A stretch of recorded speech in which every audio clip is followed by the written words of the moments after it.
Ya, puji Tuhan, selamat pagi teman-teman yang akan bergabung baik secara online, baik secara offline. Kita akan belajar kembali kebenaran firman Tuhan saat pagi hari ini. Sebelum kita mulai, kita akan bersatu dalam doa. Mari kita berdoa. Pujian syukur kami naikkan kepadamu Tuhan Yesus yang baik. Kami bersyukur ya Tuhan atas hari yang baru Engkau berikan kembali buat kami.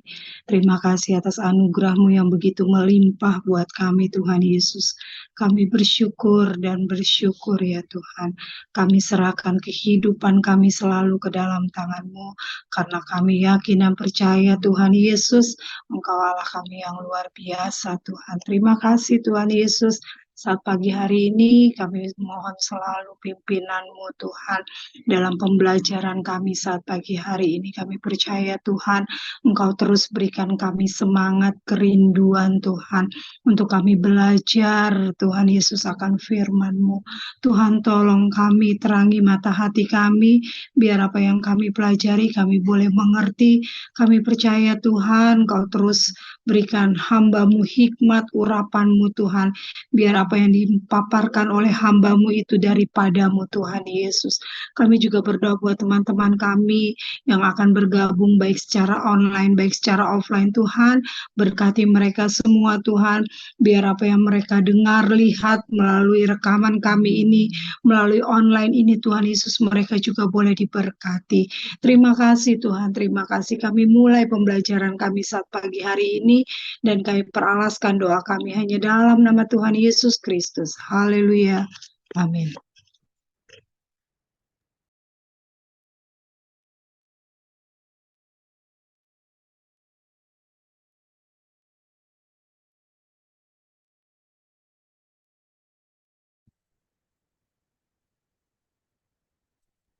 Puji Tuhan, kita bersyukur siang hari ini kembali belajar firman Tuhan. Kiranya lebih lagi memperlengkapi hidup kita, menjalani hari-hari kita bersama dengan Kristus. Puji Tuhan. Kita masuk ke bagian ke-6 dari doktrin dosa. Kita pagi hari ini mempelajari kata-kata yang digunakan oleh Alkitab, baik perjanjian lama juga perjanjian baru, dalam menyebut dosa. Kita mempelajari kata-kata ini untuk melihat dosa dari berbagai sisi dan untuk melihat berbagai aspek dari dosa. Tentu tujuan utamanya adalah kita lebih dan lebih lagi mempelajari bagaimana karya Kristus menyelesaikan setiap aspek dosa. Kita rindu sama-sama supaya kebutuhan kita akan karya Kristus itu semakin nyata bagi kita. Sehingga Kristus menjadi segala-galanya bagi kita. Kristus lebih dan lebih lagi kita cintai, kita punya hubungan yang baik dengan Dia. Itu yang menjadi kerinduan kita sama-sama lewat pembelajaran pagi hari ini. Kita dalami kata-kata yang digunakan oleh Alkitab dan kita melihat aspek-aspek kerusakan akibat dosa, kemudian kita melihat karya Kristus menyelesaikan aspek-aspek dosa tersebut. Kita mulai dengan Perjanjian Lama. Setelah diskusi, kita lanjutkan dengan melihat Perjanjian Baru. Kata pertama adalah catat, berarti meleset atau tidak mengenai sasaran. Dosa merupakan melesetnya manusia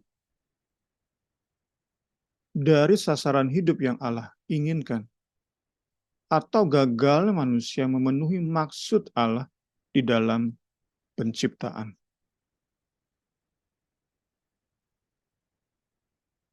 Berikut ayat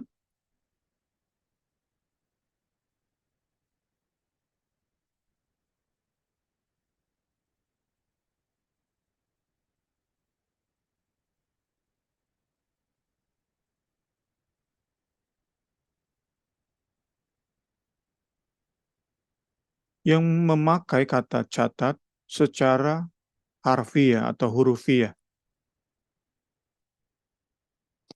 Dari segala laskar ini ada 700 orang pilihan yang kidal, dan setiap orang dari mereka dapat mengumban dengan tidak pernah meleset sampai sehelai rambut pun. Ini tentu mewakili kesempurnaan standar Allah. Saat kita meleset sedikit saja dari sasaran ilahi, kita berdosa. Selanjutnya kita lihat ayat yang memakai kata catat secara simbolik.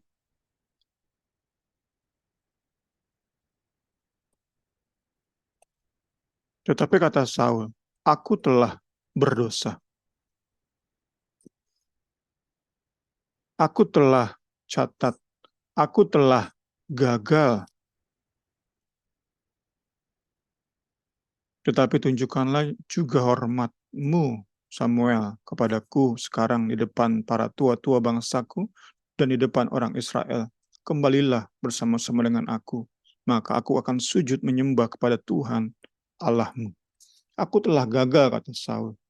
Allah punya sasaran, dan Saul sadar sikap hatinya, tindakannya telah gagal menemui target atau sasaran ilahi tersebut. Alkitab mengajarkan bahwa kegagalan memenuhi maksud Allah bukan hanya ada di hati, pikiran, dan perbuatan Raja Saul, tetapi juga ada di setiap dari kita manusia. Saat kita mengikuti pola Raja Saul, tetap berkeras hati atau menggunakan cara-cara manusiawi membereskan kegagalan ini, tentu kita akan bernasib sama seperti Raja Saul. Ini membawa kita kepada kesadaran penuh bahwa kita sungguh amat membutuhkan kebenaran Kristus. Setiap manusia telah gagal memenuhi sasaran ilahi, dan karena itu mengecewakan Allah. Yesus Kristus telah menjalani hidup sempurna sehingga kebenaran dapat diperhitungkan atas kita di hadapan Allah. Puji Tuhan. Oleh Allah Maha Sempurna, kita tidak lagi dilihat sebagai orang-orang yang gagal dalam memenuhi target ilahi. Saat Allah melihat kita, Ia melihat Kristus dan kesempurnaannya dalam menyelesaikan misi ilahi. Sehebat apapun kita berusaha untuk menyelesaikan misi ilahi, untuk menemui standar atau target atau sasaran ilahi, kita pasti gagal. Karena sehelai rambut saja kita meleset dari kemauan Allah, kita sudah berdosa. Allah kecewa, Allah pantas, layak mendatangkan hukuman atas kita. Dalam kesempurnaannya, meleset sehelai rambut pun sudah merupakan dosa. Kristus tidak meleset sehelai rambut pun. Tetapi aku memiliki kesaksian yang lebih penting daripada kesaksian Yohanes, yaitu tentang segala yang aku kerjakan di antara kalian. Aku melakukan segala hal yang Bapakku tugaskan kepadaku. Ini penekanannya bahwa Kristus dalam hidupnya sebagai manusia melakukan segala hal yang Bapaknya tugaskan. Tidak ada yang meleset, bahkan sehelai rambut pun. Puji Tuhan, puji Tuhan. Kita masuk ke poin kedua, kata kedua, abar, melewati, melanggar, atau keluar dari batas yang telah ditetapkan.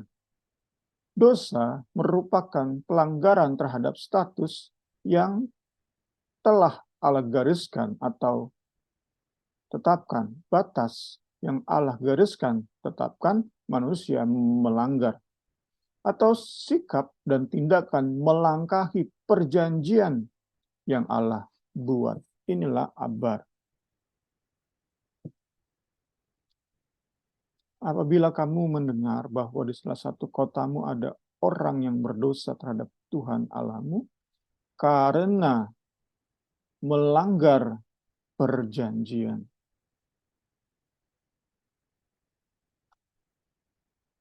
Melewati batas, melanggar batas, melangkahi perjanjian. Kita mengenal istilah bermain-main dengan dosa, mencobai Tuhan. Kita seperti orang-orang yang karena cenderungan kita terus berada di sekitar pagar, bermain-main dekat garis antara dosa dan tidak. Inilah manusia dengan kecemaran atau polusi yang diwariskan Adam. Kita membutuhkan ketaatan sempurna Yesus Kristus untuk membenarkan kita di hadapan Allah. Karena memang inilah menjadi pergumulan kita seumur hidup kita. Kita terus diajak, didorong, dicenderungkan untuk berada di pagar ini.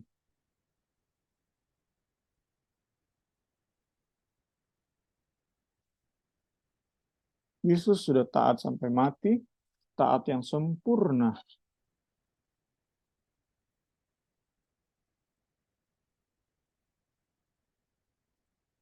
Dalam keadaan sebagai manusia, ia telah merendahkan dirinya dan taat sampai mati, bahkan sampai mati di kayu salib. Tuhan Yesus.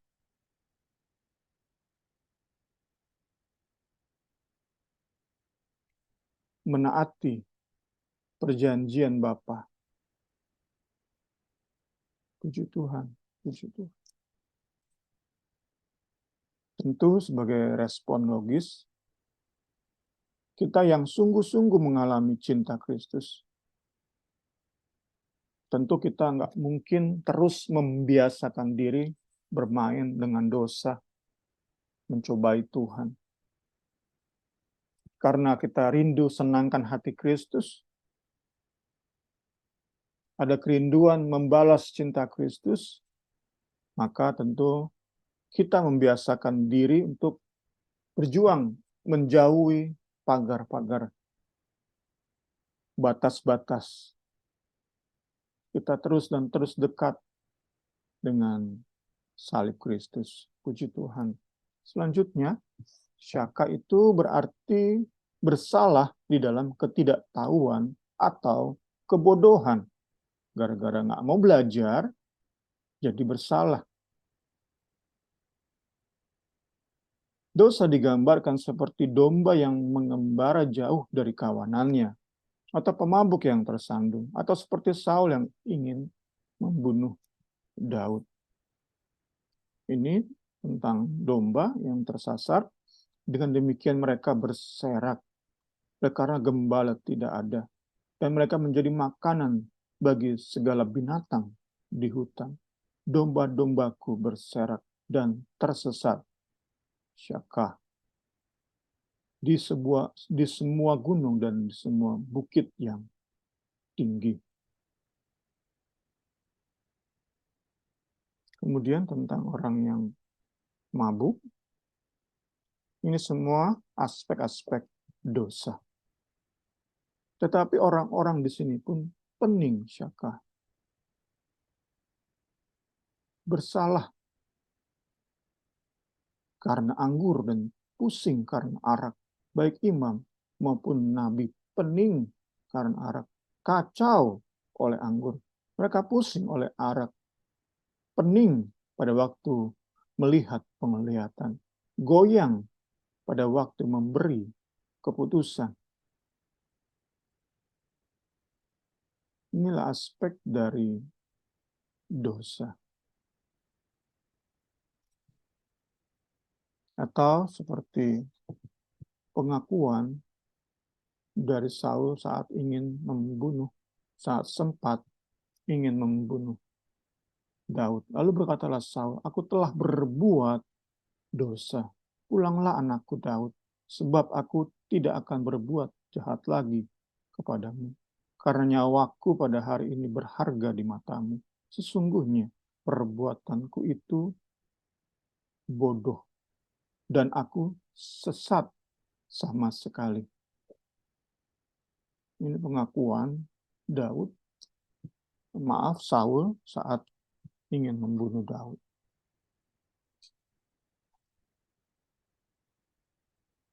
Yesus Kristus menggambarkan karya keselamatannya sebagai seorang gembala yang tetap mencari seekor dombanya yang tersesat. Walaupun ia masih memiliki 99 domba yang tetap di dalam kandang. Kita semua sesat seperti domba. Yesaya 53. Kristus dalam karya keselamatannya menyelamatkan kita. Puji Tuhan. Membawa kita kembali ke kandang di mana kita menikmati segala berkat-berkat sorgawi. Puji Tuhan. Puji Tuhan. Inilah Syaka. Kita masuk ke 4. Ta'ah. Berarti bersalah, menyimpang. Maaf. Dari ketentuan ilahi. Setiap manusia terlahir dalam penyimpangan tertentu yang akan diperburuk oleh pengaruh baik internal kita, ketidakmampuan kita menguasai diri, maupun eksternal, pengaruh-pengaruh dari luar, dari lingkungan.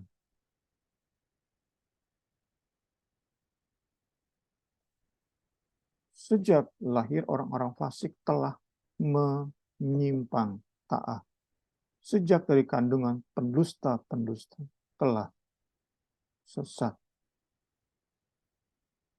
Inilah keberadaan kita. Penyimpangan demi penyimpangan. Contohnya terkait dengan isu terkini judi online, pinjaman online. Saat kita merenungkan, kita dibawa kepada kesadaran bahwa manusia pada umumnya, termasuk kita, punya kecenderungan untuk memperoleh keuntungan, loba, secepat mungkin, semudah mungkin. Karena itu judi akan terus bekerja di antara manusia.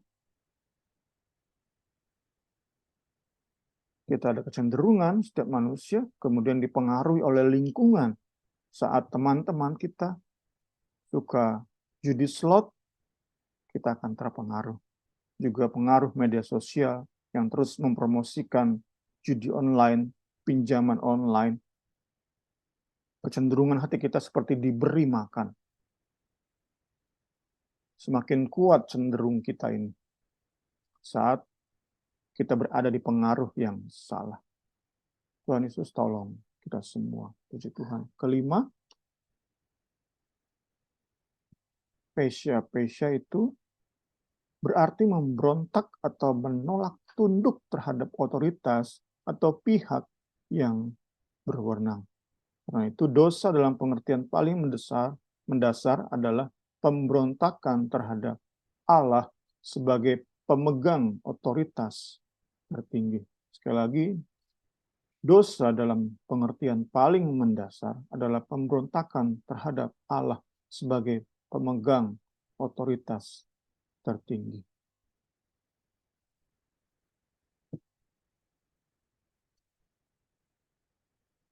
Dan jangan seperti nenek moyang mereka, angkatan pendurhaka dan pemberontak. Angkatan yang tidak tetap hatinya dan tidak setia jiwanya kepada Allah. Kita semua terlahir sebagai pemberontak. Sekali lagi kita dibawa kepada kesadaran betapa butuhnya kita akan karya Kristus sebagai juru selamat kita.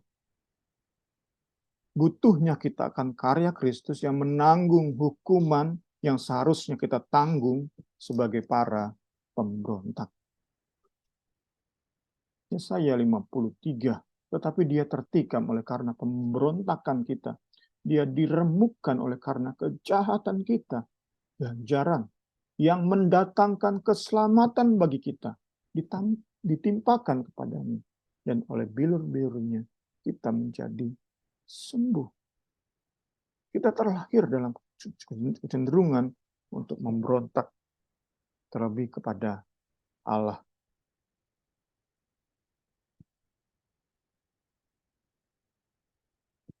Keenam atau yang terakhir,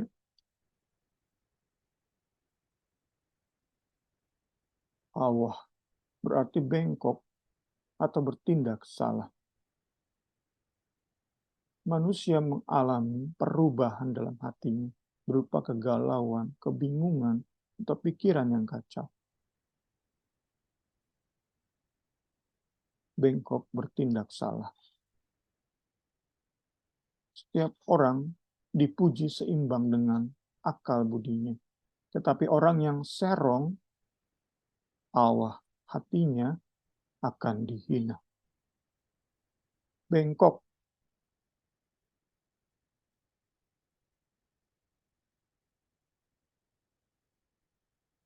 Kita sekali lagi butuh karya Kristus.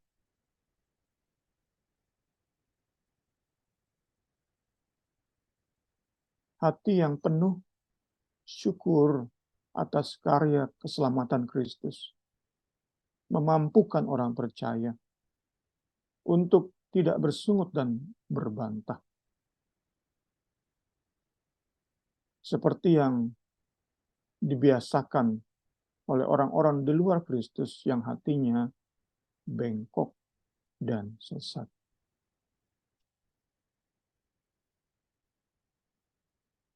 Lakukanlah segala sesuatu dengan tidak bersungut-sungut dan berbantah-bantahan, supaya kamu tiada beraib dan tiada bernoda, sebagai anak-anak Allah yang tidak bercela, di tengah-tengah angkatan yang bengkok hatinya dan yang sesat ini, sehingga kamu bercahaya di antara mereka, seperti bintang-bintang di dunia.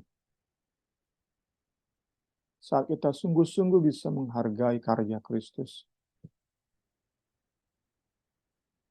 saat sungguh hati ini semakin hari semakin limpah dengan syukur atas karya keselamatan Kristus,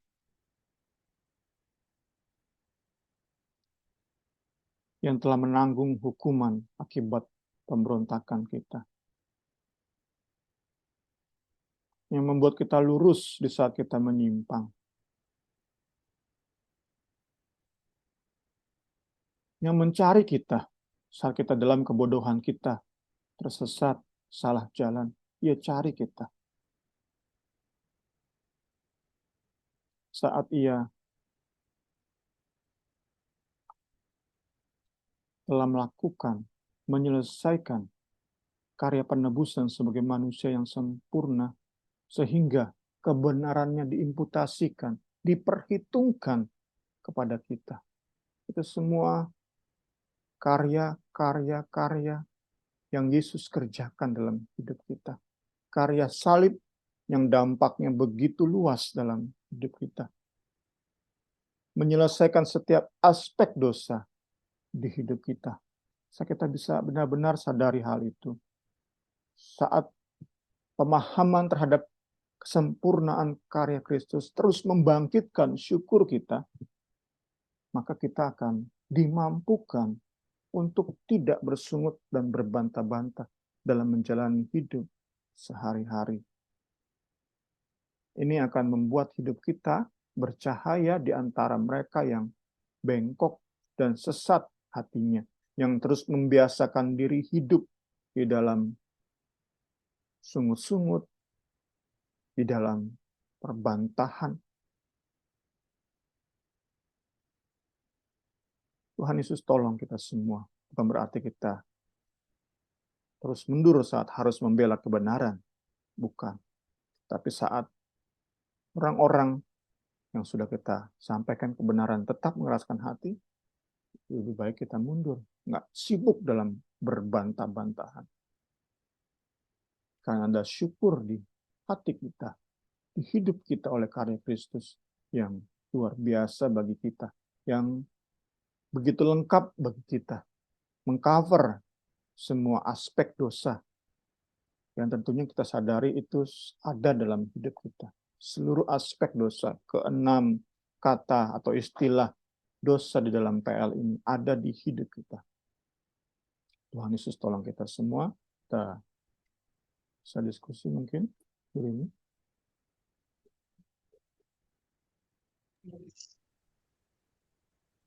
Menandai. Mungkin ya, sebelum keluar ada yang mau ditanyakan?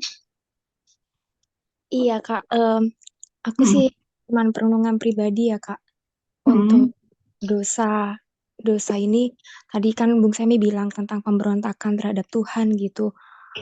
Kadang itu kalau aku apa ya bertanya gitu kan, sebenarnya apalagi kalau ketika kita itu dalam masa-masa kita tuh mau sungguh-sungguh gitu ya, mau sungguh-sungguh doa, mau sungguh-sungguh apa tuh kan pengen melihat dosa-dosa kita supaya kita jauh dari dosa gitu. Nah, tapi kayak belakangan tuh diingetin gitu, hal-hal kecil yang buat kita sepele tapi sebenarnya tuh memberontak gitu sama Tuhan, kayak bersandar kepada pemikiran sendiri, terus apa ya, terlalu terlalu takut, worry gitu. Padahal Tuhan tuh bilang gitu kan, eh, berdiamlah dan ketahuilah aku ini Allah gitu. Jadi atau nggak percaya misalnya kita eh, punya pemikiran sesuatu nanti seperti ini, padahal Tuhan tuh bilang bahwa Dia itu yang memegang kendali gitu loh terhadap segala sesuatu. Jadi menurut aku perenungan pribadi beberapa hari ini tuh dosa itu bisa sesepele kita tuh nggak yakin, nggak percaya, mau pakai apa ya, kekuatan sendiri, terus nggak mau diem gitu, maunya itu begini Tuhan, begitu Tuhan gitu. Jadi kayak hampir sama kayak memberontak Tuhan, tapi kayaknya sepele aja gitu, tapi sebenarnya tuh dosa gitu, Kak. Itu sih, Iya. gitu. Makasih Niar. Memang kadang-kadang apa ya, dosa tuh kalau kita berdoa kan kita minta ampun sama Tuhan, Tuhan dosa, ampuni segala dosa saya, terus ampuni dosa yang saya perbuat atau tidak perbuat. Kadang-kadang bukan yang tidak perbuat kali ya, kalau menurut Karini, maksudnya seringkali hal-hal kecil yang pemikiran sering berasumsi sendiri, itu kan juga udah dosa gitu ya, benar kata Niar kan, padahal Tuhan bilang Tuhan yang punya kendali, tapi kadang-kadang kita suka pakai kekuatan kita sendiri, itu benar banget deh Niar. Makasih Niar ya. Ada tanggapan dari Bung Semi? Kita lanjut ya, bentar.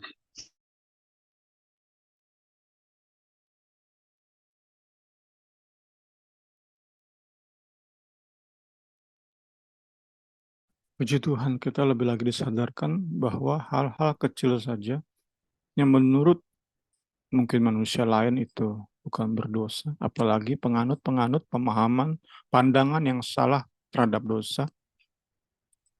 Mungkin hal-hal itu nggak salah, tapi saat kita terus dalami firman, disadarkan oleh kebenaran-kebenaran firman, sepantasnya lah kita semakin hari semakin sadar bahwa hal-hal terkecil pun yang digambarkan oleh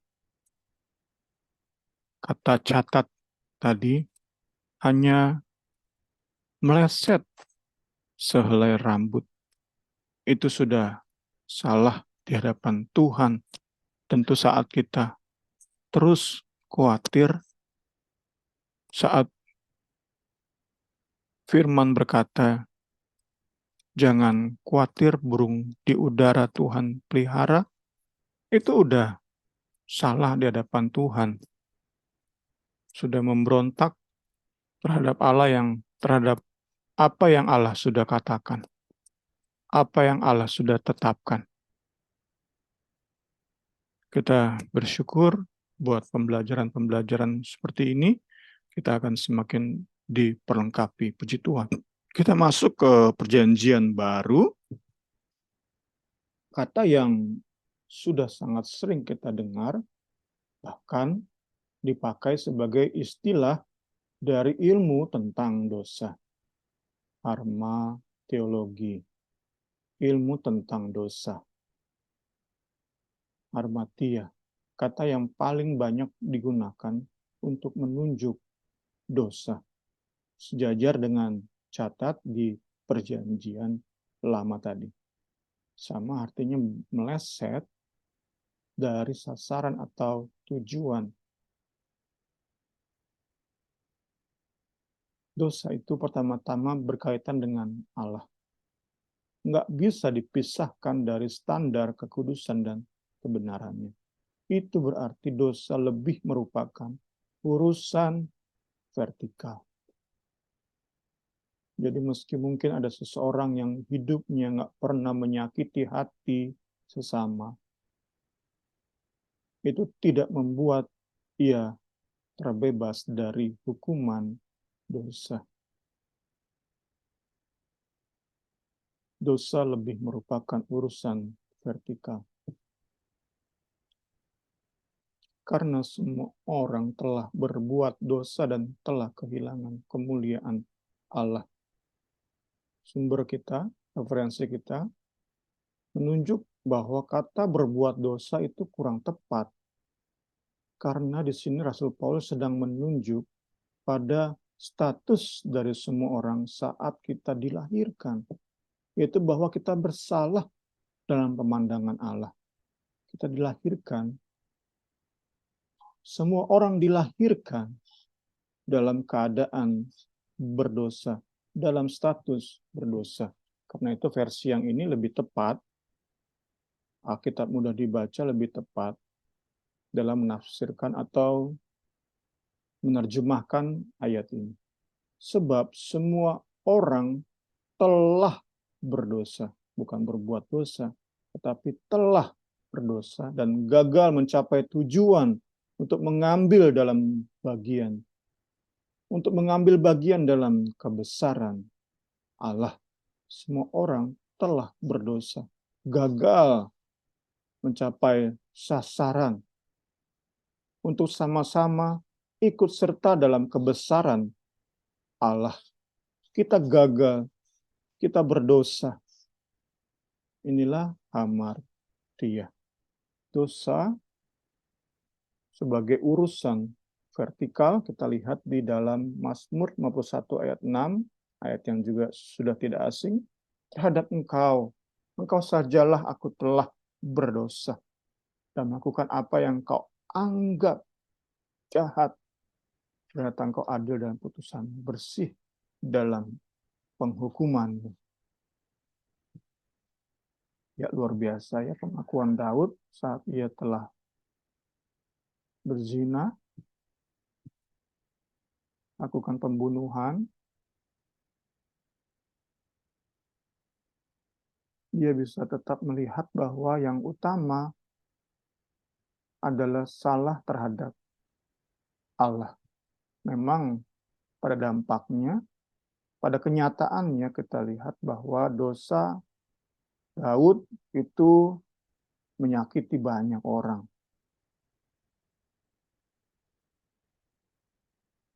Tetapi di ayat ini Daud katakan, kepada engkau, terhadap engkau sajalah aku telah berdosa.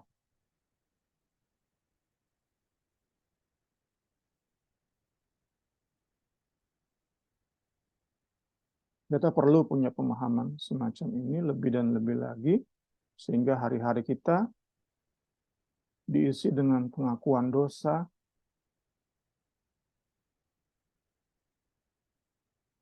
dilanjutkan dengan janji pengampunan di dalam Kristus, kemudian kita akhiri dengan ucapan syukur, Tuhan Engkau telah mengampuni saya. Tuhan Engkau telah membenarkan saya. Tuhan Yesus, Engkau telah membuat saya benar di hadapan Bapa. Sehingga berkat-berkat surgawi itu bisa saya nikmati. Itu hari-hari kita. Saat kita bisa punya sikap hati seperti Daud.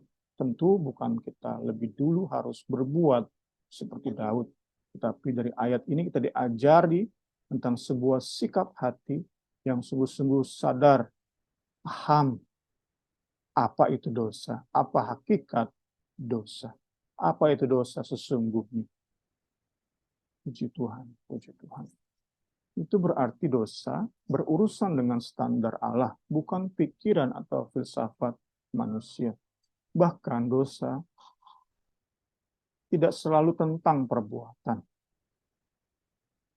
Tadi Karini sudah sempat singgung, hal yang tidak kita lakukan pun bisa merupakan dosa yang mendatangkan murka Allah. Ayat yang sudah tidak asing lagi. Jika seorang tahu bagaimana ia harus berbuat baik, tetapi ia tidak melakukannya, ia berdosa, hamartia. Ia berdosa. Ini dikenal sebagai sin of omission. Dosa kelalaian dikenal sebagai dosa kelalaian. Yakobus 4:17 itu dosa kelalaian. Tahu apa yang baik, tetapi tidak melakukannya. Sudah digerakkan, didorong oleh Roh Kudus untuk berbuat sesuatu agar bisa ambil bagian dalam kemuliaan, kebesaran ilahi, dalam rencananya yang dahsyat. Roh Kudus sudah dorong, tetapi kita tidak melakukannya. Kita hamartia, dosa di hadapan Allah. Itulah dosa kelalaian, yaitu dosa yang terjadi karena manusia menghapus atau mengabaikan kebaikan yang seharusnya dilakukan. Yang serupa dengan dosa kelalaian adalah dosa amanat atau sin of commission. Dosa amanat itu tentang dosa melalaikan amanat agung untuk membagikan kabar baik kepada orang-orang di sekitar kita. Di saat sekali lagi Roh Kudus memberi kesempatan, memberi dorongan untuk kita share kabar baik, tetapi kita diam, itu berdosa, itu hamartia. Kedua, parabasis, sejajar dengan abar di Perjanjian Lama,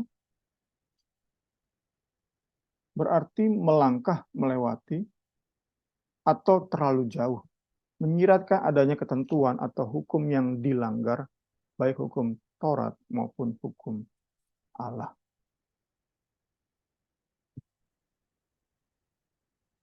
Tetapi sejak zaman Adam sampai Musa, kematian telah menguasai manusia. Adam mati karena ia berdosa dan tidak menaati perintah Allah. Bahkan mereka yang tidak berdosa seperti pelanggaran para basis Adam harus mati. Orang yang satu itu, Adam, dapat dibandingkan dengan dia yang akan datang. Adam diberi perjanjian oleh Tuhan.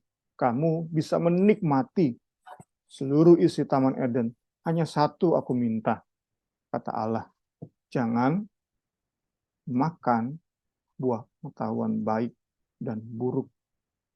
Kamu bisa mengembangkan, mengelola, menguasai seluruh Taman Eden. Hanya satu minta Allah. Dan Adam melangkahi, Adam melewati, Adam melanggar perjanjian Allah itu. Sekali lagi saat kita bicara tentang dosa Adam dan lain-lain, Saul, itu juga mewakili dosa yang bekerja di hidup kita. Betapa butuhnya kita akan juru selamat. Betapa butuhnya kita akan imputasi kebenaran ilahi, puji Tuhan. Asebia, asebeia, berarti tidak menyembah. Dosa merupakan sikap menolak, menyembah, atau menghormati Allah. Atau menahan untuk diri kita sendiri apa yang seharusnya diberikan kepada Allah. Menolak, menyembah, menghormati. Atau menahan. Kita dipuji, kita keep untuk diri kita sendiri. Sering diterjemahkan sebagai kefasikan. Sebab ternyata ada orang tertentu yang telah masuk menyelusup di tengah-tengah kamu, yaitu orang-orang yang telah lama ditentukan untuk dihukum. Mereka adalah orang-orang fasik yang menyalahgunakan kasih karunia Allah kita untuk melampiaskan hawa nafsu mereka dan menyangkal satu-satunya penguasa dan Tuhan kita Yesus Kristus. Mereka seperti penyembah karena masuk ke dalam gereja, masuk ke dalam persekutuan, menyelusup ke dalam persekutuan. Sepertinya penyembah, mungkin jago dalam pujian, penyembahan, bisa menangis dalam pujian penyembahan. Tetapi sikap hidup mereka, sikap hati mereka yang terdalam, di relung hati mereka menyangkal satu-satunya penguasa dalam hidup manusia. Mereka menjalani hidup semau sendiri dan karena itu mereka abuse karunia Allah. Menyalahgunakan karunia Allah. Memanfaatkan celah-celah karunia Allah untuk melampiaskan nafsu mereka. Tujuan hidup mereka melampiaskan hawa nafsu. Inilah orang-orang yang kalau kita gak mau jadi orang-orang yang benar-benar butuh juru selamat, benar-benar butuh anugerah Allah, kita akan bertransformasi pelan-pelan, gradual, kita akan menjadi orang-orang seperti ini. Boleh kita bergereja, boleh kita bertepuk tangan, menangis saat pujian penyembahan, tetapi di hati kita menyangka, kita menolak menyembah menghormati Allah.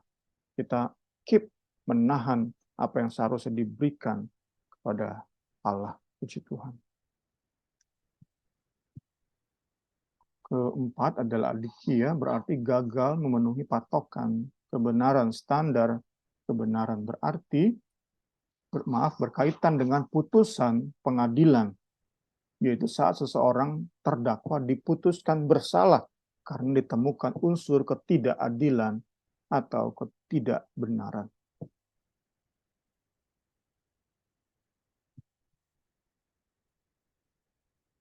Poin ini sering atau sudah banyak kita bahas di doktrin dosa pada sesi-sesi sebelumnya.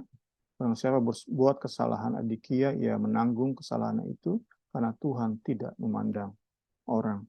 Hanya Kristus saja yang membenarkan kita. Puji Tuhan.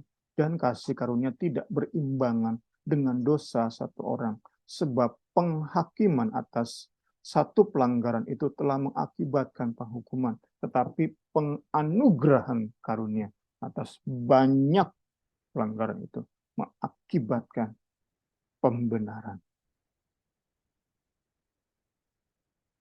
Satu salah Adam itu menghasilkan penghukuman. Sekali lagi ini mengajari kita untuk terus dan terus bersyukur sebagai respon atas kasih karunia Allah.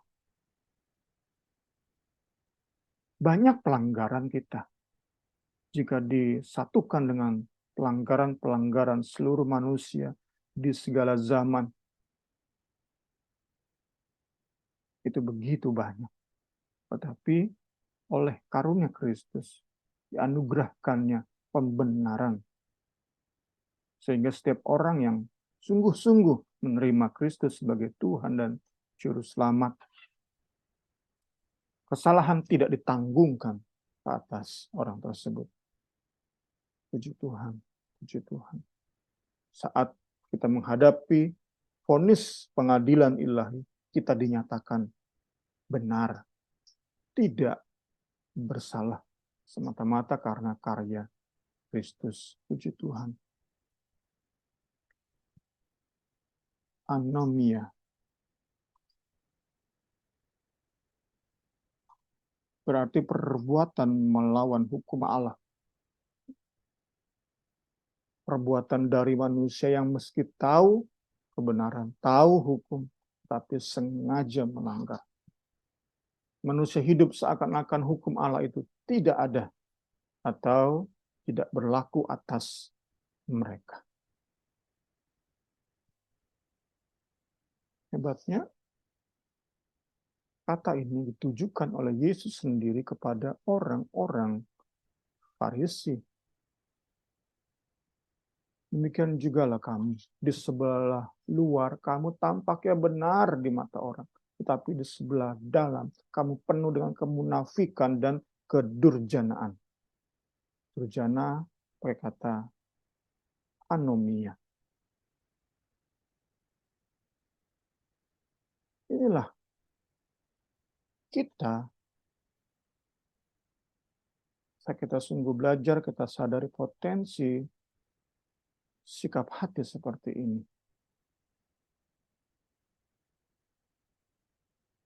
Kita merasa hidup benar, padahal hati kita penuh dengan kedurjanaan.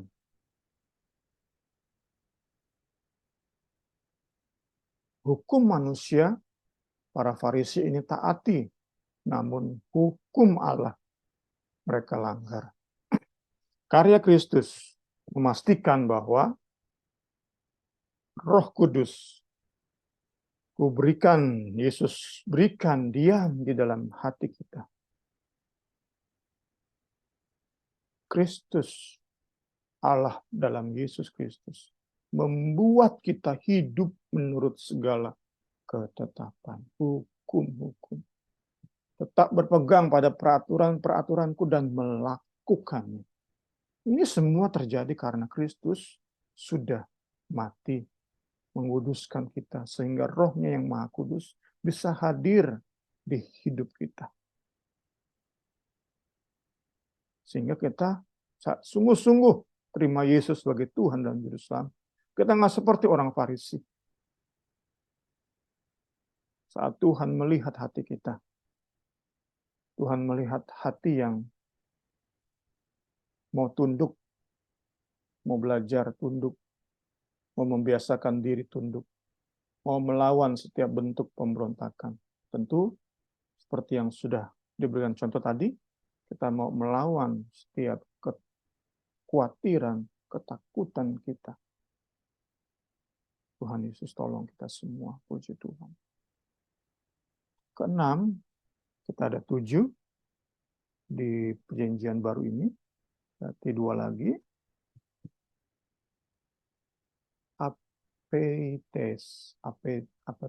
Apeites juga sejajar dengan pesa, berarti pemberontakan. Dosa merupakan sikap sengaja menolak atau mendurhaka terhadap ketentuan Allah bagi manusia. Kamu hidup di dalamnya karena kamu mengikuti jalan dunia ini. Efesus 2 ayat 2. Karena kamu menaati penguasa kerajaan angkasa, yaitu roh yang sekarang sedang bekerja di antara orang-orang durhaka.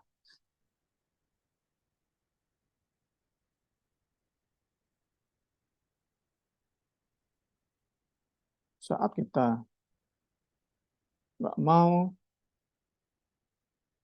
terima karya salib, sehingga atau di dalamnya kita menjadikan Dia Tuhan di hidup kita, saat kita mengusahakan kebenaran diri sendiri, maka kita sedang menjadi atau orang-orang yang taat kepada penguasa kerajaan angkasa. Karena itu hanya ada 2 pilihan. Kita mau benar-benar butuh akan Juru Selamat. Saat Alkitab jelaskan demikian luasnya aspek atau cakupan dosa itu, kita dibawa kepada kesadaran bahwa kita butuh Juru Selamat. Kita sampai kepada kesadaran tersebut, kita butuh Juru Selamat, kita akui Dia sebagai Tuhan, penguasa segala-galanya di hidup kita, maka kita tidak akan menaati penguasa kerajaan angkasa. Puji Tuhan. Terakhir, ketujuh, paraptoma, yang berarti jatuh, tersandung, tidak dalam posisi tegak berdiri.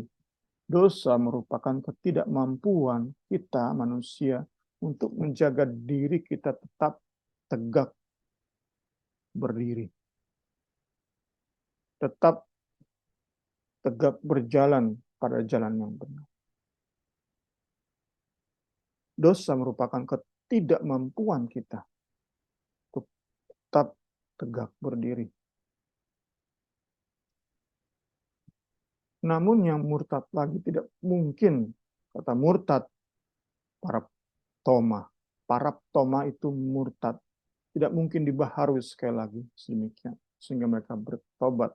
Sebab mereka menyalibkan lagi anak Allah bagi diri mereka dan menghinanya di muka umum.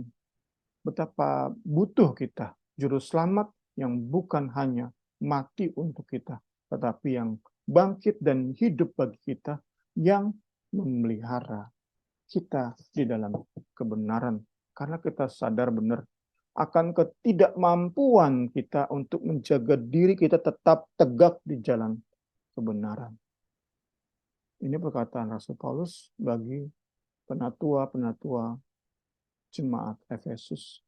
Dan sekarang saudara-saudara, saya hanya dapat meninggalkan kalian dalam tangan Tuhan. Dialah yang akan menjaga kamu masing-masing.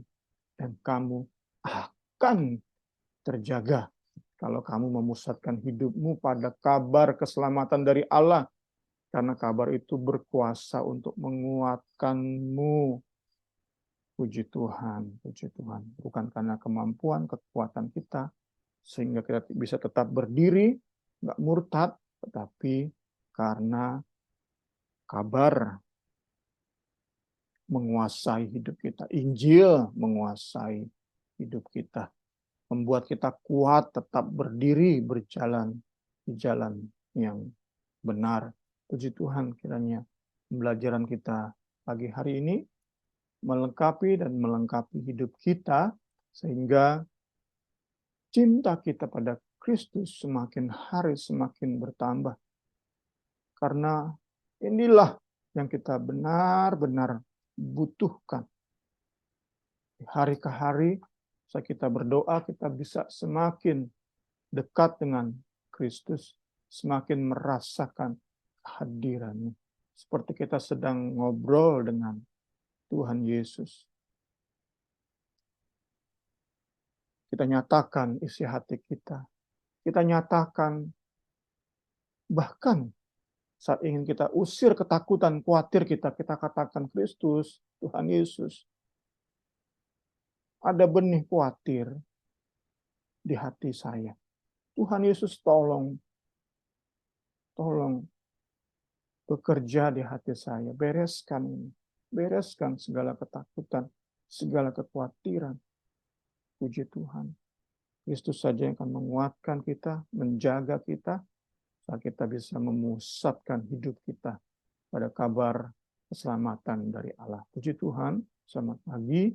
Tuhan Yesus memberkati kita semua.